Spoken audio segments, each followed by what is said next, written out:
15 अगस्त 1947 जिस दिन भारत अंग्रेजों की गुलामी से आजाद हुआ था, उसी दिन बलूचिस्तान ने भी अपनी आजादी का झंडा फहराया था। लेकिन अफसोस, उनकी ये आजादी सिर्फ 227 दिनों की ही मेहमान साबित हुई। बलूचिस्तान पर गिद्ध की तरह नजरें गाड़े बैठे पाकिस्तान ने मिलिट्री प्रेशर के जरिए बलूचिस्तान के रूलर को इस हद तक मजबूर कर दिया कि उन्हें अपनी आजाद रियासत को पाकिस्तान का हिस्सा बनाना पड़ा।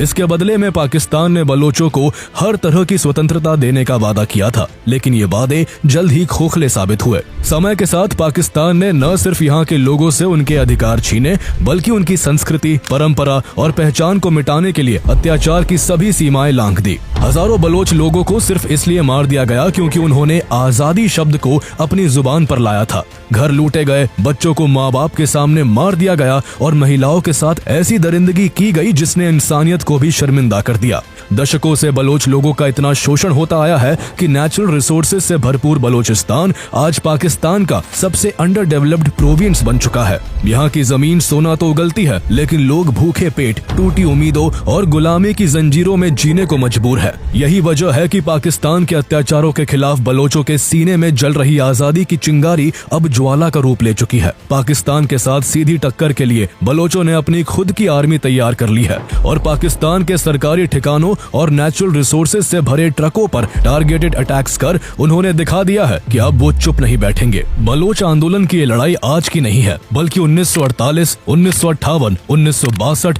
1973 और 2005 में भी बलोचों ने पाकिस्तान के खिलाफ बगावत की थी। लेकिन इस बार उनका ये विद्रोह इतना उग्र हो चुका है कि ये तब तक रुकता नजर नहीं आ रहा जब तक कि उन्हें पाकिस्तान से आजादी नहीं मिल जाती। हाल ही में बलोच एक्टिविस्ट मीर यार बलोच ने बलूचिस्तान की आजादी की घोषणा कर दी है और इंटरनेशनल सपोर्ट की अपील भी की है। तो आइए जानते हैं मोहम्मद अली जिन्ना द्वारा बलूचिस्तान के राजा के साथ की गई उस ऐतिहासिक धोखेबाजी की पूरी कहानी। आखिर जिन्ना ने कैसे धोखे से एक आजाद रियासत को पाकिस्तान का हिस्सा बनाया, इस नापाक साजिश में ब्रिटेन की क्या भूमिका थी और आज बलोच लोग पाकिस्तान से आजादी की मांग क्यों कर रहे हैं। Balochistan is Pakistan's largest province. It makes up 44% of their land. It is rich in minerals like gold, copper and oil.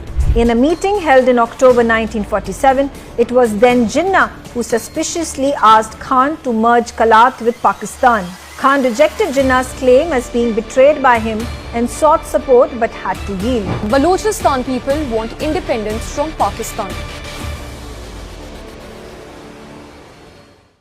आज का पाकिस्तान नस्ल और भाषा के आधार पर 4 एडमिनिस्ट्रेटिव प्रोविंसेस सिंध, पंजाब, खैबर पख्तूनख्वा और बलूचिस्तान में बटा हुआ है। इन चारों में बलूचिस्तान पाकिस्तान का सबसे बड़ा प्रोविंस है, जो अकेले ही पाकिस्तान की जमीन का 44% एरिया कवर करता है। लेकिन इसकी इम्पोर्टेंस सिर्फ साइज तक सीमित नहीं है। बलूचिस्तान न केवल गैस, कोयला, सोना और तांबे जैसे नेचुरल रिसोर्सेज से भरपूर है, बल्कि इसकी स्ट्रेटेजिक लोकेशन भी इसे बेहद अहम बनाती है। इसके वेस्ट में ईरान, नॉर्थ वेस्ट में अफगानिस्तान और पाकिस्तान का खैबर पख्तूनख्वा, ईस्ट में पाकिस्तान का पंजाब प्रोविंस, साउथ ईस्ट में सिंध और साउथ में अरेबियन सी मौजूद है। बलूचिस्तान की इसी ज्योग्राफिकल इंपॉर्टेंस की वजह से यहाँ से सेंट्रल एशिया, इंडियन ओशन और मिडिल ईस्ट तक पहुँचना आसान होता है और यहीं से होकर एक सस्ता, तेज और सुरक्षित व्यापारिक रास्ता निकलता है। यही वजह है कि चीन भी अपने सीपैक कॉरिडोर को इसी रीजन से होकर बना रहा है। लेकिन आज जो बलूचिस्तान पाकिस्तान का हिस्सा है, वो हमेशा से ऐसा नहीं था। बलूचिस्तान का इतिहास काफी पुराना है। अगर कुछ सैकड़ों साल पीछे ही जाए तो बलूचिस्तान आज के पाकिस्तान के साउथ वेस्टर्न हिस्से तक सीमित नहीं था। तब बलूचिस्तान एक बड़ा इलाका हुआ करता था, जिसमें आज के पाकिस्तान का बलूचिस्तान, ईरान का सिस्तान और बलूचिस्तान प्रोविंस और अफगानिस्तान के निमरोज, हेलमंद और कंधार जैसे प्रोविंसेस शामिल थे। उस वक्त न तो कोई ठोस बॉर्डर तय थे और न ही इस रीजन को बलूचिस्तान कहा जाता था। 12वीं सेंचुरी के आसपास इन इलाकों में बलोच समुदाय की लगभग 44 ट्राइब्स रहा करती थीं। हर ट्राइब का अपना एक लीडर होता था और सभी ट्राइब्स अपने अपने ढंग से चलती थी। आपस में यूनिटी की कमी थी, जिस वजह से ये बार बार पर्शियंस, गजनवीद्स और अन्य रीजनल पावर से हमलों का शिकार बनती रही। इसी दौर में एक नाम मीर जलाल खान उभर कर सामने आया। मीर जलाल खान उस वक्त की सभी बलोच ट्राइब्स में एक हाईली रिस्पेक्टेड व्यक्ति थे। उनकी लीडरशिप क्वालिटीज और स्ट्रेटेजिक सोच को सभी ट्राइब्स मानती थी। ऐसे में मीर जलाल खान ने सभी ट्राइबल लीडर्स से अपील की कि अलग अलग रहने के बजाय अगर सभी बलोच ट्राइब्स एकजुट होकर रहें तो बलोच लोग न केवल बाहरी खतरों से खुद को बचा बचा सकते हैं बल्कि अपनी पॉलिटिकल आइडेंटिटी भी स्टैब्लिश कर सकते हैं। उनकी ये बात सभी ट्राइब्स के लीडर्स को बहुत पसंद आई और पहली बार इन सभी 44 ट्राइब्स ने मिलकर एक कन्फेडरेसी का गठन किया। मीर जलाल खान को इस कन्फेडरेसी का पहला चीफ बनाया गया और इसे काउंसिल सिस्टम के तहत चलाया जाने लगा। इस कन्फेडरेसी ने बलोच पॉलिटिकल सिस्टम को शेप देने में बहुत इंपॉर्टेंट भूमिका निभाई और इसी ने आगे चलकर बलोचिस्तान की नींव रखी। मीर जलाल खान की इसी लीडरशिप की वजह से उन्हें founding father of the Balochistan कहा जाता है। मीर जलाल खान के 4 बेटे थे, रिंद खान, लशर खान, होत खान और कोरा खान। उनकी एक बेटी भी थी जिसका नाम बीबी जाटो था। आगे चलकर इन्हीं पांचों ने बलोचों की 5 बड़ी ट्राइब्स की स्थापना की जो रिंद, लशारी, कोराई, होत और जतोई के नाम से जानी गई। आने वाले समय में यही पांचों ट्राइब्स बलोचिस्तान की सोशल एंड पॉलिटिकल लाइफ का फाउंडेशन बनी। लेकिन ये यूनिटी ज्यादा दिन तक नहीं टिक सकी। 15वीं सदी आते आते रिंद और लशारी ट्राइब्स काफी ताकतवर हो चुकी थी। रिंद ट्राइब की कमान उस वक्त मीर चकर रिंद के हाथों में थी और उन्होंने अपनी मिलिट्री पावर और लीडरशिप से बलोचिस्तान का प्रभाव पंजाब और सिंध के कई हिस्सों तक फैला दिया था। रिंद ट्राइब की बड़ी हुई ताकत से लशारी ट्राइब के लीडर्स इनसिक्योर फील करने लगे और धीरे धीरे यही तनाव दोनों ट्राइब्स के बीच एक बड़े युद्ध में बदल गया जो अगले 30 सालों तक चला। ये युद्ध बलोच इतिहास का सबसे भयानक युद्ध माना जाता है। इस वॉर के बाद 16वीं सेंचुरी में फर्स्ट बलोच कन्फेडरेसी पूरी तरह से बिखर गई और बलोचिस्तान 3 हिस्सों मकरान, डेरा जात और कलात कन्फेडरेसी में बंट गया। जब बलोचों के बीच सत्ता को लेकर आंतरिक संघर्ष जारी था, ठीक उसी समय भारत में मुगल और पर्शिया में सफेविड्स डायनेस्टी तेजी से शक्तिशाली हो रही थी। ऐसे में फर्स्ट बलोच कन्फेडरेसी के पतन के बाद एक्सटर्नल थ्रेट से बचने के लिए बलोचों के लिए फिर से किसी पॉलिटिकल सिस्टम के तहत एकजुट होना जरूरी हो गया था। उस समय बलोचों में सबसे ज्यादा ऑर्गेनाइज्ड और स्टेबल सिस्टम कलात कॉन्फेडरेसी में था। वहाँ अहमदजाई बलोच डायनेस्टी के शासक मीर अहमद खान का शासन था। इसीलिए सभी बलोच ट्राइब्स ने मिलकर कलात कॉन्फेडरेसी के अंडर एक सेंट्रल अथॉरिटी का गठन किया जिसे खानेत ऑफ कलात कहा गया। मीर अहमद खान इस नए संगठन के पहले खान ऑफ कलात बने, जिनकी लीडरशिप में बलोचिस्तान फिर से एक राजनीतिक इकाई की तरह उभरने लगा। खानेत ऑफ कलात की सबसे बड़ी ताकत तब बनी जब मीर अहमद खान के पोते मीर नासिर खान 1 पावर में आए। उनके शासन काल में खानेत टेरिटोरियल एक्सपेंशन और मिलिट्री स्ट्रेंथ के मामले में अपनी पीक पर था। उन्होंने खानेत का इन्फ्लुएंस कंधार, मकरान, सिस्तान और खारन तक फैला दिया था। आगे के सालों में उन्होंने और खानेत ऑफ कलात के बाकी शासकों ने न सिर्फ अफगान, मुगल और ईरानियन रूलर्स का जमकर मुकाबला किया बल्कि ब्रिटिशर्स के इन्वेजन से पहले तक बलोचिस्तान को इंडिपेंडेंट बनाए रखा। 19वीं सेंचुरी की शुरुआत में रशियन एम्पायर और ब्रिटिश एम्पायर के बीच सेंट्रल और साउथ एशिया में अपने इन्फ्लुएंस को बढ़ाने की एक जबरदस्त दौड़ शुरू हो चुकी थी, जिसे इतिहास में द ग्रेट गेम कहा जाता है। रशियन एम्पायर के सेंट्रल एशिया में तेजी से बढ़ते कंट्रोल को देखकर ब्रिटिश एम्पायर को अपनी सबसे बड़ी कॉलोनी इंडिया को रशियन एम्पायर के हाथों खोने का डर सताने लगा था। इसलिए ब्रिटिशर्स ने अफगानिस्तान को एक बफर स्टेट बनाने के प्रयास शुरू कर दिए ताकि ब्रिटिश इंडिया और रशियन एम्पायर के बीच एक सेफ्टी जोन तैयार किया जा सके। लेकिन इस योजना में सबसे बड़ी रुकावट अफगानिस्तान में रशियन बैक्ड गवर्नमेंट थी। ब्रिटिशर्स को डर था कि अगर अफगान रूलर मजबूत हुआ तो रशियन एम्पायर उसे यूज करके इंडियन सबकॉन्टिनेंट में अपना इन्फ्लुएंस बढ़ा सकता है। इसलिए ब्रिटिशर्स ने अफगानिस्तान में एक पपेट गवर्नमेंट बैठाने का प्लान बनाया। भारत से अफगानिस्तान जाने के लिए खैबर पास सबसे सीधा रास्ता था, लेकिन उस समय उस पर सिख एम्पायर के महाराजा रणजीत सिंह का कंट्रोल था। जब ब्रिटिशर्स ने अपनी आर्मी को वहां से गुजारने की परमिशन मांगी तो महाराजा रणजीत सिंह ने साफ मना कर दिया। ऐसे में ब्रिटिशर्स के पास अपनी सेना को अफगानिस्तान तक पहुंचाने के लिए बलोचिस्तान में मौजूद बोलन पास दूसरा रास्ता था। उस समय बोलन पास पर खान ऑफ कलात मेहराब खान का कंट्रोल था। इसलिए 1838 में अंग्रेजों ने मेहराब खान के साथ एक एग्रीमेंट किया जिसमें ब्रिटिश आर्मी को बोलन पास से सेफ पैसेज देने की बात तय हुई। लेकिन इस एग्रीमेंट से खानेत ऑफ कलात के कई अधिकारी और बलोच ट्राइब्स खुश नहीं थे। इसका नतीजा ये हुआ कि जब फर्स्ट अफगान वॉर के दौरान ब्रिटिश ट्रूप इस रास्ते से गुजरे तो कुछ बलोच ट्राइब्स ने उन पर हमला कर दिया, जिसमें कई ब्रिटिश ऑफिसर्स मारे गए। ऐसे हमलों के बाद ब्रिटिशर्स को लगने लगा कि ये हमले मेहराब खान के कहने पर हो रहे हैं। इसलिए अफगानिस्तान में जब ब्रिटिशर्स की आर्मी अपने पपेट शाह शुजा को गद्दी पर बैठाकर वापस लौटी तो उसने 1839 में कलात पर हमला कर दिया। मेहराब खान ने अंग्रेजों का मुकाबला करने की कोशिश की, लेकिन इस क्लैश में वो मारे गए, जिसके चलते 13 नवंबर 1839 को ब्रिटिशर्स ने यहाँ अपने एक वफादार आदमी शाह नवाज को नया खान ऑफ कलात बना दिया। इस तरह से बलोचिस्तान में ब्रिटिश इंटरफेरेंस की असली कहानी शुरू हुई, जिसने आने वाले समय में बलोचों की जिंदगी के साथ होने वाले खिलवाड़ की नींव रखना शुरू कर दी थी। आगे ब्रिटिशर्स ने मिलिट्री पावर के डर और पैसे के लालच के जरिए खानेत ऑफ कलात पर अपने फुल कंट्रोल के लिए खान ऑफ कलात से कई एग्रीमेंट्स पर साइन करवाए। 1854 में ट्रीटी ऑफ खानगढ़ और अन्य ट्रीटीज के तहत ब्रिटिश गवर्नमेंट ने लॉयल्टी और कलात के रास्ते अफगानिस्तान तक मिलिट्री एक्सेस देने के बदले में खान ऑफ कलात को 50,000 रुपए की ईयरली सब्सिडी देना शुरू किया। 1876 में ब्रिटिशर्स ने कलात में अपने प्रभाव को और मजबूत करने के लिए खान ऑफ कलात के साथ ट्रीटी ऑफ कलात साइन की, जिसके तहत कलात और उससे जुड़ी लास बेला, मकरान और खारन जैसी सब्सिडरी स्टेट्स को ब्रिटिश प्रोटेक्टोरेट बना दिया गया, जिन पर Khan of Kalat indirectly rule करते थे।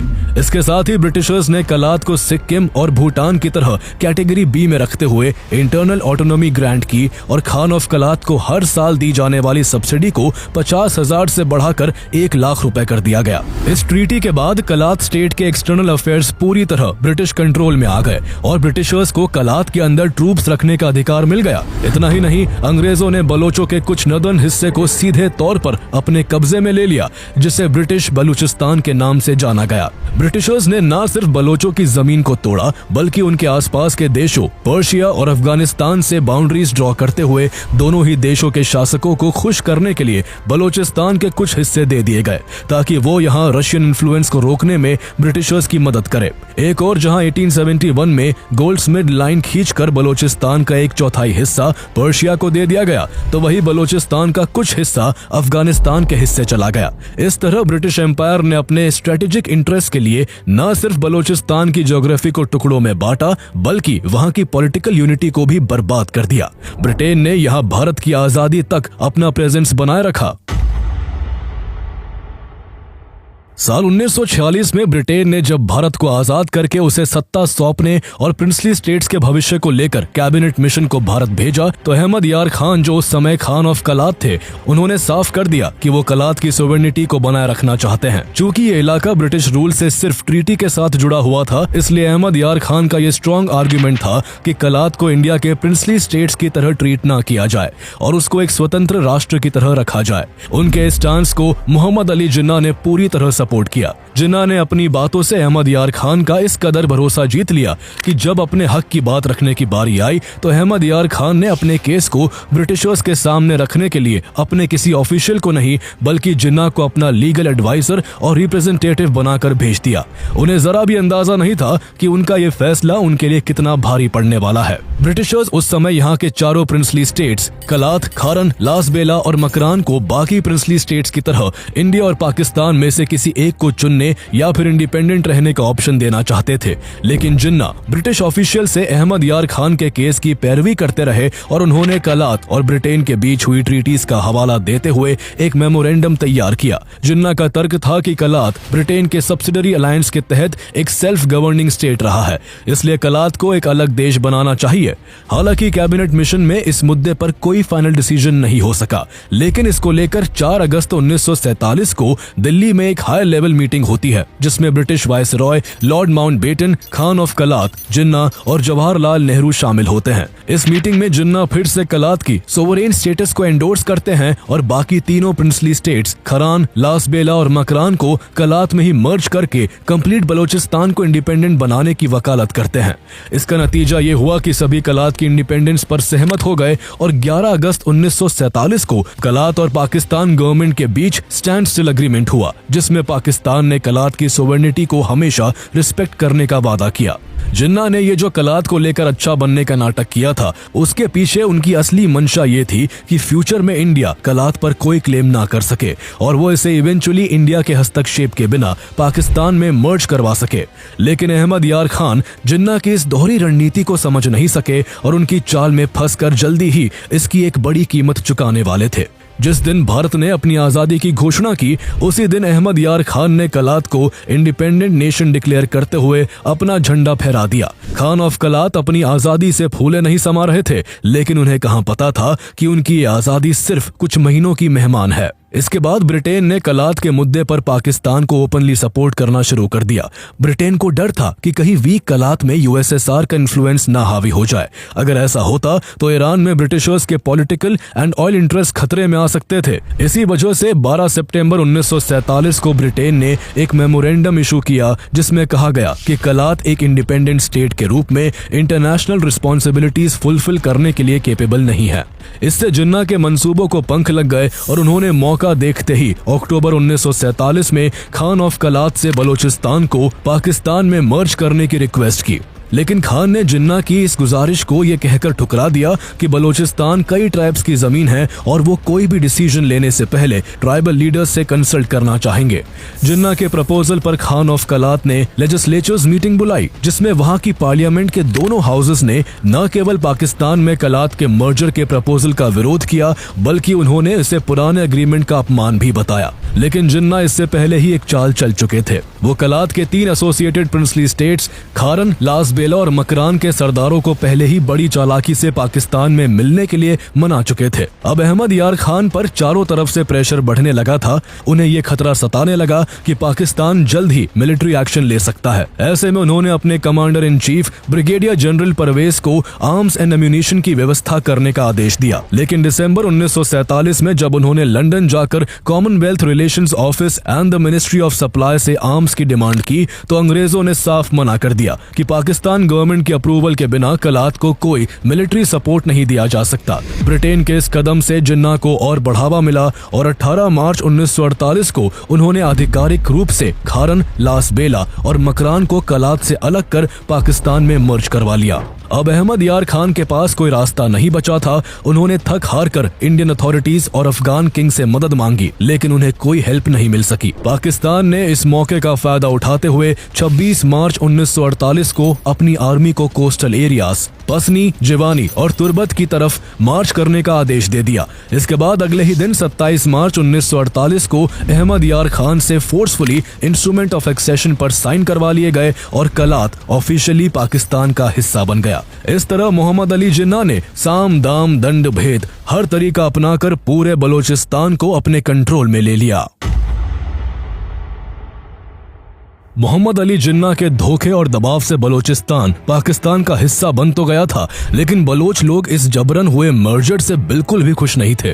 उनकी सदियों पुरानी ऑटोनॉमी छिन गई थी, कल्चर और ट्रेडिशंस पर खतरा मंडरा रहा था और पाकिस्तान के अंदर रहकर उन्हें अपनी आइडेंटिटी मिटती नजर आ रही थी। इसको लेकर सबसे बड़ा विरोध खुद खान ऑफ कलात अहमद यार खान के छोटे भाई प्रिंस अब्दुल करीम ने शुरू किया। वो पाकिस्तान के खिलाफ आर्म रेजिस्टेंस छेड़ने की तैयारी करने लगे। उन्होंने अपने कॉन्फिडेंस मलिक सईद देहवार और कादिर बख्श निजामानी के जरिए अफगान और दूसरी गवर्नमेंट से भी मदद मांगी लेकिन कोई खास सपोर्ट नहीं मिला। इसके बावजूद प्रिंस अब्दुल करीम रुके नहीं। उन्होंने Kalat state army, Kalat state national party, Baloch league और बलोच नेशनल वर्कर्स पार्टी के लोगों को बलोचिस्तान की स्वतंत्रता के लिए प्रेरित करके 500 लड़ाकों की एक छोटी सेना तैयार की और पाकिस्तान गवर्नमेंट के खिलाफ आर्म्ड रेबेलियन का ऐलान कर दिया। ये टुकड़ी अफगानिस्तान के सरलत के एक सीक्रेट मिलिट्री कैंप से ऑपरेट कर रही थी। ये लोग संख्या में भले ही कम थे लेकिन इन्हें बलूचिस्तान की ज्योग्राफी की अच्छी खासी समझ थी जिस वजह से पहाड़ी इलाकों में ये लोग बड़ी से बड़ी पाकिस्तानी टुकड़ियों को भी घात लगाकर एक बड़ा नुकसान पहुंचा देते थे। इस आर्म्ड स्ट्रगल में प्रिंस अब्दुल करीम को अफगानिस्तान के कुछ नागरिकों और जरकजाई क्लैन के पावरफुल ट्राइबल लीडर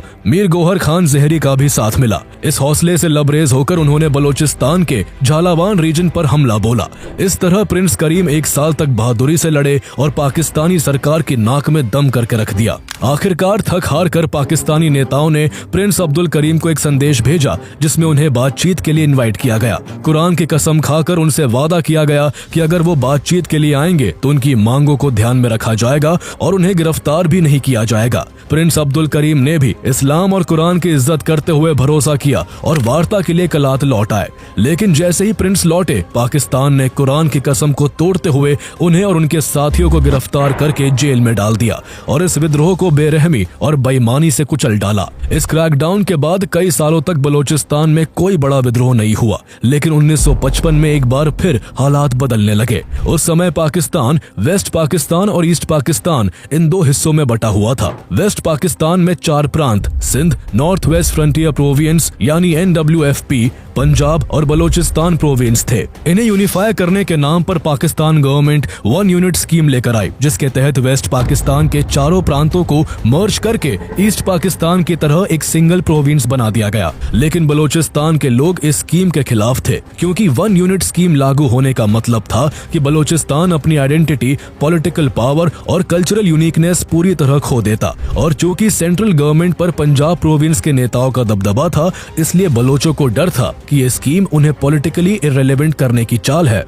लेकिन बलोचों के विरोध के बावजूद इस योजना को लागू कर दिया गया था और इस तरह बलोचिस्तान अब बस एक नाम बनकर रह गया था। उसका अपना कोई अलग अस्तित्व नहीं बचा था और पॉलिटिकल रिप्रेजेंटेशन भी खत्म हो गया था। इस अन्याय के खिलाफ पूरे बलोचिस्तान में गुस्से की लहर दौड़ गई। बड़े पैमाने पर प्रोटेस्ट शुरू हो गए। 1958 आते आते कलात के पूर्व शासक अहमद यार खान, जिनसे जिन्ना ने धोखा करके पाकिस्तान में विलय के जबरदस्ती साइन करवा लिए थे, उन्होंने भी इस बार पाकिस्तान सरकार के खिलाफ खुलकर मोर्चा खोल दिया। जवाब में पाकिस्तानी गवर्नमेंट ने उनकी सारी पावर्स और प्रिविलेजेस छीन लिए और उन्हें अरेस्ट कर लिया। इससे बलोच समुदाय और ज्यादा आक्रोशित हो गया। हालात इतने बेकाबू हो गए कि वहां मार्शल लॉ लगा दिया गया और लोगों से बेसिक राइट्स तक छीन लिए गए। बलोचों पर बेरहमी से अत्याचार शुरू हो गया। इन्हीं अत्याचारों के खिलाफ एक प्रोमिनेंट ट्राइबल लीडर नवाब नौरोज खान उठ खड़े हुए। उन्होंने बलोचिस्तान की आजादी का ऐलान करते हुए गुरिल्ला वॉर के लिए 1000 फाइटर्स की एक सेना तैयार की। ये लड़ाके बलोचिस्तान की पहाड़ियों में जा बसे और वहीं से पाकिस्तान के खिलाफ आर्म रेजिस्टेंस शुरू कर दिया। ये लोग छिप छिप कर पाकिस्तानी आर्मी पर हमला करते और फिर वापस पहाड़ियों में गायब हो जाते। इस लड़ाई में नवाब नौरोज खान ने अपने बेटे और भतीजों को भी शामिल किया था, ताकि लोकल यूथ को भी पाकिस्तान के खिलाफ लड़ाई में शामिल होने के लिए प्रेरित किया जा सके। उन्होंने पाकिस्तानी सरकार से अहमद यार खान की इमीडिएट रिहाई और 1 यूनिट स्कीम को खत्म करने की मांग की। उनका ये गुरिल्ला वॉर इतना असरदार था कि जल्दी ही पाकिस्तानी सेना के पांव उखड़ने लगे। उन्हें जान माल का भारी नुकसान होने लगा। मजबूर होकर पाकिस्तान सरकार ने नवाब नौरोज खान से बातचीत की पेशकश की और जो चाल प्रिंस अब्दुल करीम के साथ चली गई थी, पाकिस्तान ने यहाँ भी वही धोखेबाजी का रास्ता अपनाया। नवाब नौरोज खान से भी कुरान की कसम खाकर वादा किया गया कि अगर वो पहाड़ियों से उतरते हैं और बातचीत के लिए आते हैं तो उन्हें कोई नुकसान नहीं होगा। पाकिस्तानियों द्वारा बार बार कुरान की कसम खाने की वजह से वो अपने 150 साथियों के साथ नीचे उतर आए। लेकिन एक बार फिर पाकिस्तान ने वही पुराना धोखा दिया और उन्हें गिरफ्तार कर जेल में डाल दिया। 1960 में नवाब नौरोज खान के बेटे और भतीजे समेत कईयों को पाकिस्तान से बगावत करने के जुर्म में फांसी दे दी गई और नवाब नौरोज खान को आजीवन कारावास की सजा सुना दी गई। एक और धोखे से इस विद्रोह को तो दबा दिया गया, लेकिन बलोचों के दिल में आजादी की चिंगारी फिर भी नहीं बुझी। साल 1963 में एक और आर्म्ड अपराइजिंग शुरू हुआ। इस बार शेर मोहम्मद बिजरानी मर्री ने इस रेबेलियन की कमान संभाली। उन्होंने पाकिस्तान सरकार से डिमांड की कि बलूचिस्तान से पाकिस्तानी ट्रूप्स को विड्रॉल किया जाए और 1 यूनिट स्कीम को खत्म किया जाए। यह आंदोलन करीब 7 सालों तक चलता रहा और तब जाके खत्म हुआ जब 1970 में जनरल याह्या खान ने 1 यूनिट स्कीम को खत्म करके बलूचिस्तान और पाकिस्तान की बाकी की तीनों प्रोविंसेस को फिर से प्रोविंसेस का दर्जा दे दिया। 1970 में ही पहली बार पाकिस्तान में डायरेक्ट जनरल इलेक्शन हुए। पाकिस्तान में मर्जर के बाद बलोच लोगों को पहली बार नेशनल इलेक्शन और प्रोविंशियल लेजिस्लेचर्स में वोट करने का मौका मिला था। इसलिए बलोच लोगों ने दोनों ही चुनावों में लोकल पार्टीज NAP और JUI को जबरदस्त समर्थन दिया और जुल्फिकार अली भुट्टो की पाकिस्तान पीपल्स पार्टी यानी PPP को बड़े पैमाने पर नकार दिया। इधर नेशनल इलेक्शंस में भी ईस्ट पाकिस्तान की अवामी लीग को शेख मुजीबुर रहमान के नेतृत्व में एब्सोल्यूट मेजॉरिटी से जीत मिली और पाकिस्तान पीपल्स पार्टी को हार का सामना करना पड़ा।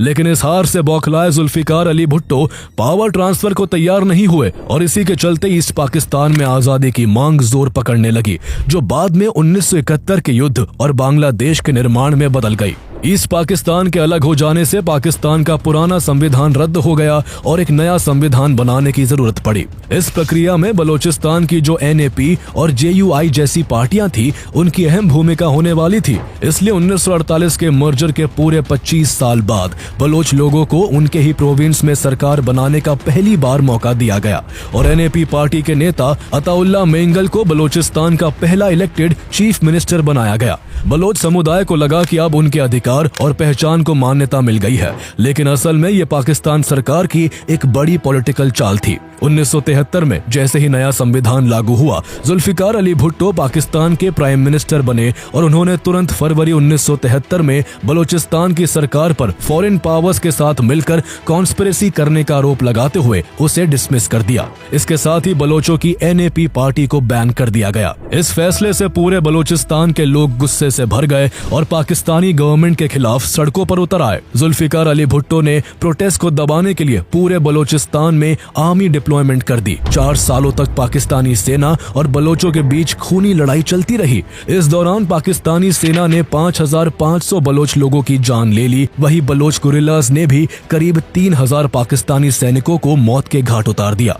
इस बार ये संघर्ष थमता नजर नहीं आ रहा था, लेकिन इसी बीच साल 1977 में जनरल जिया उल हक ने मिलिट्री कू करके सत्ता पर कब्जा कर लिया और पूरे पाकिस्तान में मार्शल लॉ लागू कर दिया। बलूचिस्तान में स्थिति को संभालने के लिए उन्होंने लेफ्टिनेंट जनरल रहीमुद्दीन खान को वहां का गवर्नर बना दिया, जिन्होंने बलूचिस्तान में जारी मिलिट्री ऑपरेशन को बंद करने का आदेश दिया। इसके साथ ही उन्होंने बलोच लीडरशिप को आइसोलेट कर दिया और धीरे धीरे स्थिति पर कंट्रोल कर लिया, जिससे यहां अगले कई सालों तक कोई बड़ा विद्रोह नहीं हो सका। इसके बाद के सालों में बलूचिस्तान के कई इलाकों में कोल, कॉपर, गोल्ड और दूसरे नेचुरल रिसोर्सेज की बड़ी मात्रा में खोज हुई, लेकिन इन तमाम रिसोर्सेज पर पूरा कंट्रोल सिर्फ सेंट्रल गवर्नमेंट का था, जिसने इनका इस्तेमाल केवल अपने फायदे के लिए किया। बदले में बलूचिस्तान के लोगों को कुछ भी हासिल नहीं हो सका और वो बेरोजगारी, गरीबी और एक्सप्लॉयटेशन में ही जीने को मजबूर रहे। साल 1990 में पाकिस्तान और चाइना के बीच एक मिलिट्री डील हुई और इसके 3 साल बाद चाइना ने पाकिस्तान को M9 और M11 जैसे एडवांस मिसाइल्स दिए और बदले में पाकिस्तान ने बलूचिस्तान के छगाई रीजन में मौजूद करीब 412 मिलियन टन के कॉपर और गोल्ड रिजर्व्स को 20 साल के लिए चाइना की company metallurgical corporation of China यानी MCC को लीज पर दे दिया। MCC ने साल 2002 में वहां माइनिंग का काम शुरू कर दिया, लेकिन प्रॉफिट शेयरिंग इतनी ज्यादा बायस थी कि माइनिंग से होने वाले प्रॉफिट का 50% हिस्सा चाइना की MCC ने अपने पास रखा, 48% पाकिस्तानी गवर्नमेंट ने लिया और इस पूरे प्रॉफिट का केवल 2% हिस्सा ही बलूचिस्तान को मिला। अपने ही रिसोर्सेज पर इतना कम हिस्सा मिलने से बलोच लोग काफी गुस्से में थे। उनके अंदर फिर से इंसर्जेंसी की आग भड़क उठी। अब इस बार आंदोलन ज्यादा संगठित था और इसके लिए बलूचिस्तान लिबरेशन आर्मी यानी BLA नाम की एक आर्म्ड ऑर्गेनाइजेशन सामने आई। BLA के फाइटर्स ओपनली हथियार उठाकर माइनिंग साइट्स, चाइनीज वर्कर्स और पाकिस्तानी मिलिट्री इंस्टॉलेशंस पर हमला करने लगे। इसके बावजूद पाकिस्तान ने बलूचिस्तान के नेचुरल रिसोर्सेज का एक्सप्लॉयटेशन जारी रखा। जब भी पाकिस्तान चाइना से कोई लोन लेता या डील करता, उसके बदले में बलूचिस्तान के रिसोर्सेज गिरवी रख दिए जाते। इस दौरान बलूचिस्तान का ग्वादर पोर्ट सबसे ज्यादा चर्चा में रहा, क्योंकि पाकिस्तानी गवर्नमेंट ने बलूचिस्तान के एक भी लीडर को कॉन्फिडेंस में लिए बिना ही इसे भी चाइना को लीज पर दे दिया। ग्वादर पोर्ट अरेबियन सी से जुड़ी बलूचिस्तान की 770 किलोमीटर लंबी कोस्ट लाइन पर बसा है। इसकी ज्योग्राफिकल लोकेशन इतनी स्ट्रेटेजिक है कि ये सेंट्रल एशिया तक पहुंचने का सबसे आसान और शॉर्टेस्ट रूट बन जाता है। ग्वादर पोर्ट से कुछ ही दूरी पर स्ट्रेट ऑफ हॉर्मुज है, जो दुनिया के busiest oil trade choke points में से एक है। पूरी दुनिया का करीब 20 से 25% ऑयल केवल स्ट्रेट ऑफ हॉर्मुज से होकर गुजरता है। ये oil Saudi Arabia, UAE, Iran और कतर से इंपोर्ट होकर जापान, चाइना, इंडिया, यूरोप और US तक एक्सपोर्ट होता है। इसलिए चाइना इस पोर्ट को इंटरनेशनल ट्रेड हब की तरह डेवलप करके इसके जरिए साउथ एशिया से लेकर सेंट्रल एशिया तक अपनी पकड़ मजबूत करना चाहता था। बलोच लोगों को पहले से ही अंदेशा था कि इस डील में उन्हें कुछ नहीं मिलने वाला है। जब उन्होंने देखा कि उनके रिसोर्सेज उनकी आंखों के सामने बिक रहे हैं, तो बलोच लोगों का विद्रोह और भी तेज हो गया। इसके लिए साल 2003 में BLA ने एक sister organisation Balochistan liberation front यानी BLF की शुरुआत की। इसके बाद BLA और BLF ने मिलकर पाकिस्तान के खिलाफ गुरिल्ला वॉर छेड़ दी। उन्होंने बड़े पैमाने पर रेलवे लाइंस, पावर ग्रिड्स और कम्युनिकेशन इंफ्रास्ट्रक्चर पर हमले करके भारी नुकसान पहुंचाया।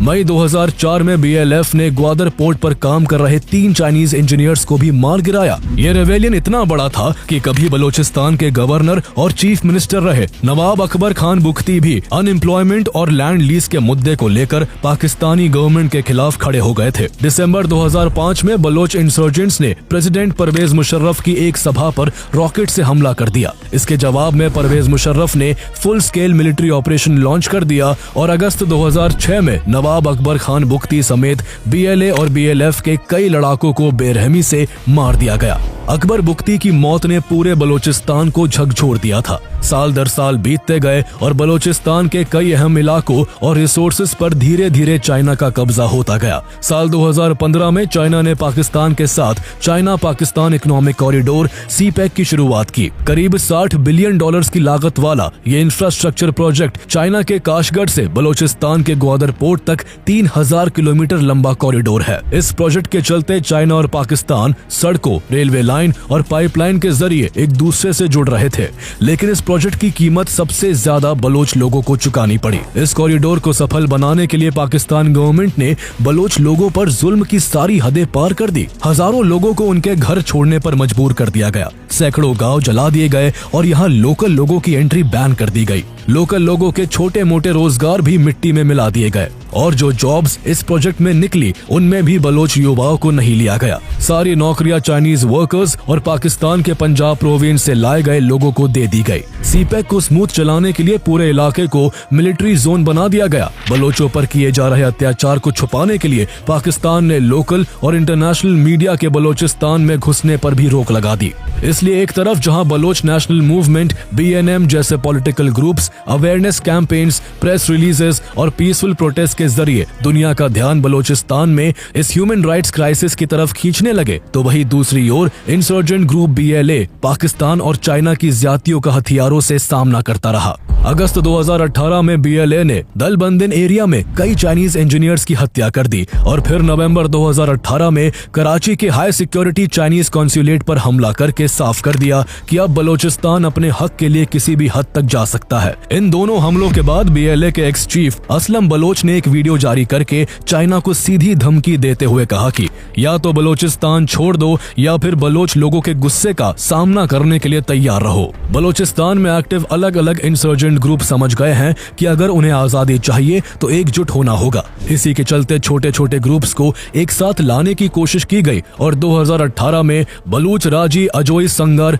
BRAS और फिर 2022 में बलूच नेशनलिस्ट आर्मी BNA का गठन हुआ। बलोचों के इन संगठनों के यूनाइट होने के बाद से बलोचिस्तान में फ्रीडम मूवमेंट को जबरदस्त रफ्तार मिली है। अब तक BLA, BLF और BNA ने मिलकर सैकड़ों बार चाइनीज प्रोजेक्ट्स और पाकिस्तानी गवर्नमेंट के इंफ्रास्ट्रक्चर पर हमला किया है। दर्जनों चाइनीज सिटीजन्स, इंजीनियर्स और वर्कर्स मारे जा चुके हैं।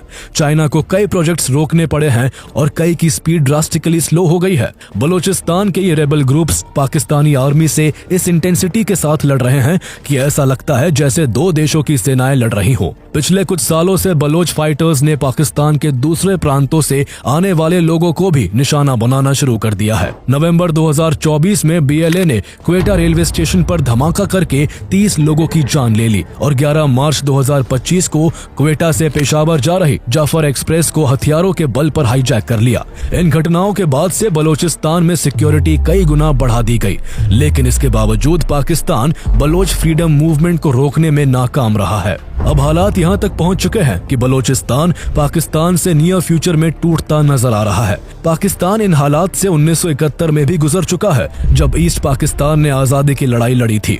1970 में जैसे ईस्ट पाकिस्तान के लीडर्स को साइलेंस किया गया, आज वही चीज बलोचिस्तान में दोहराई जा रही है।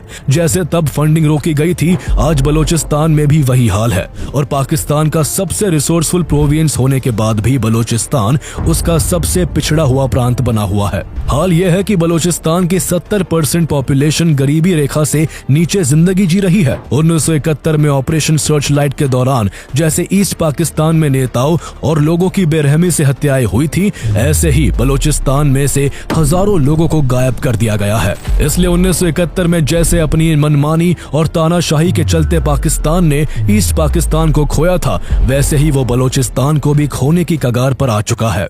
हाल ही में बलोच लीडर मीर यार बलोच ने पाकिस्तान से इंडिपेंडेंस की घोषणा करते हुए ऐलान किया है, we are not Pakistani, we are Balochistani. उन्होंने भारत से समर्थन मांगा और न्यू दिल्ली में एक बलोच एम्बेसी खोलने की भी मांग रखी। इस तरह बलोच लोग पाकिस्तान को हर तरफ से घेर रहे हैं। जहां डिप्लोमेटिक लड़ाई जारी है तो वहीं बलोच लिबरेशन आर्मी पाकिस्तान के खिलाफ एक जोरदार युद्ध लड़ रही है। ऑपरेशन हिरोफ 2.0 के तहत हाल फिलहाल में ही पाकिस्तान की 58 मिलिट्री पोस्ट और सिक्योरिटी इंफ्रास्ट्रक्चर पर 78 से ज्यादा हमले किए जा चुके हैं। अब बलोचिस्तान की लड़ाई केवल एक राज्य के अधिकार की नहीं बल्कि एक नेशन बनने की लड़ाई बन चुकी है। ऐसे में देखना होगा कि बलोच लोग दशकों के संघर्ष के बाद